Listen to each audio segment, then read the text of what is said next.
C'est fou de se dire qu'en 2 ans, la rue Le Pic, c'est devenu un classique du vélo. Toi, tu penses que le Tour de France, il devrait repasser chaque année ici ou pas? Rue Le Pic.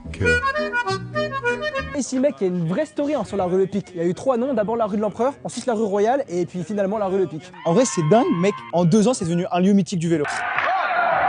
Quand tu regardes, mec, il y a tout pour faire une grande course. C'est étroit, il y a de la pente, il y a du pavé tout mouillé en plus, et il y a des immeubles qui surplombent la rue, on se croirait dans un stade de foot. C'est comme si t'avais mis des tribunes dans le Mont Ventoux, une ambiance de folie. Allez, petite, allez, top là. Top là. Et puis en plus, mec, ça met tout le monde d'accord. Les puristes qui veulent voir du beau vélo et les supporters qui viennent que pour faire la fête. Ouais, bah sauf qu'à la base, l'arrivée du Tour, c'est sur les champs et c'est les championnats du monde du sprint. Ouais, mais franchement, mec, en vrai, tout le monde kiffe avoir une ambiance comme dans les Alpes, mais à Paris avec la pluie et aussi les gens qui crient. Ouais, sauf peut-être les coureurs qui, au bout de 3 semaines, ils sont un peu cramés dans le rue Le Pic, ça doit pas être très agréable. De toute façon, mec, au final, choisir entre une arrivée sur les Champs-Élysées et un passage rue Le Pic, c'est un peu comme choisir entre une danette choco et une danette vanille. Passe-moi la danette choco et toi, dis-moi dans les commentaires si tu préfères que le Tour de France passe rue Le Pic ou sur les Champs-Élysées. Moi, je vais me la péter la danette, mon pote. D'abord, faut lécher le truc. C'est recommandé, hein.